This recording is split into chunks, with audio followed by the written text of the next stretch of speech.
All right, so we're going to go over the Pics 4D Capture app. It's a very simple app to use when you're looking at any type of mapping or orthomosaic type process or photogrammetry type process to be able to stitch those photos together. In order to do that correctly, we want to make sure that we have enough overlap on both the side and the front, so that way all the key points and the similar points can be found from photo to photo by your photogrammetry software.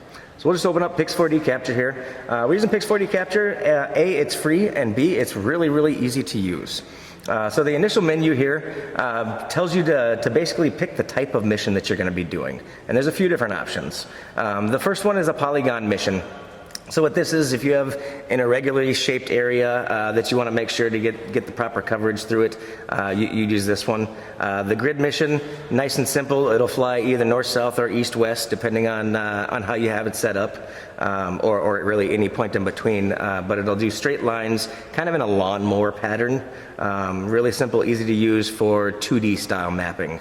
If you're looking to recreate something in 3D, you'd use the double mission grid. The double mission grid not only gives you the single direction, but it also will counter with a separate direction to really fill those in and get the different angles. One thing to understand is that the grid mission here, generally, I mean, you can change the settings, but generally you'd have the camera pointed straight down at a 90-degree angle, whereas with the double grid mission, to be able to get kind of sides of buildings, things like that, you're looking at probably about a 70-degree angle instead of 90. The circular mission, when you're circling an object and want to get pictures of it from each side. And then finally a free flight mission. We generally don't recommend folks to use the free flight mission unless you're a little bit more experienced.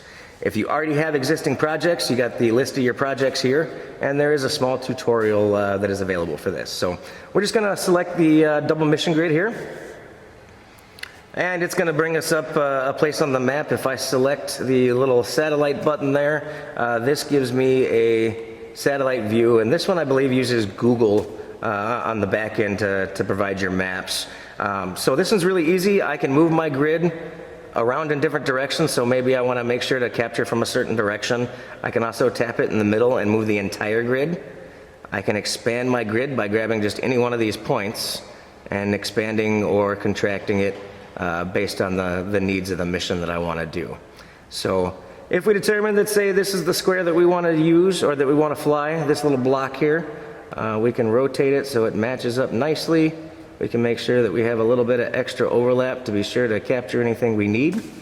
But then we can go into these different settings right here. So if we hit this setting, you may be able to see on the camera there, the very first one is speed. One thing to keep in mind that if you want really good pictures with these systems, especially if it has a rolling shutter, you want to slow that speed down quite a bit. If you have a global or a mechanical shutter, you can go a little bit faster, but you'll always get better pictures and in turn better photogrammetry results if you fly a little bit slower. Then we've got our angle for our camera. Right now it defaults, because we have a double grid mission here, it defaults to 70 degrees, which gives us, just a little tilt to the side. Generally, you don't want too much more than that. When you start doing mapping and photo stitching, you want to leave out the sky as much as possible. So really focusing on what you're focusing on the ground. The software really tends not to like shots of the sky itself. So then we can look at overlap here. Depending on what you're doing, your overlap can be very, very important. I generally stay 80% or above. If I start doing thermal, I'm up in the 90-95% range. But 80% is really a good kind of give and take. Your computer's going to work hard. The more overlap we have, the more pictures we take. So as you can see, it made my grids much, much smaller. And if I bring it down lower, it's going to really space those out. Of course, my finger's not finding the button. There we go. So you can see it spaces those out, and we really reduce the overlap. This is at 35%, and frankly, most of the software out there is really going to throw a fit when it comes to that. So we really want to be up in that 80% range for most of what we do. But keep in mind that it will affect your flight time, so you need to plan based on what you're doing. So we can go over here. This one's got a nice little slider tool for our flight height. Flight height is also going to determine exactly how long your flight's going to be and how many pictures that you'll have to take. Obviously, if we're lower to the ground, our camera sees less, and so we'll have to take more pictures in order to properly build our models. So, and again, another thing to keep in mind is what the regulations are for where you're flying. If you're in a grid that only allows 200 feet, then definitely don't set it higher than that. You got to save. I can save my mission, name it, and in this case it defaults to just Project 7 here, but I can click on the tools up here and I can rename a project, delete it, load a KML if you have it, or actually share the project. Here's where it would all be when you're done. You'd show some of your pictures here. You can download or upload images to the cloud if you've got a cloud-based processing software, specifically the Pics 4D one.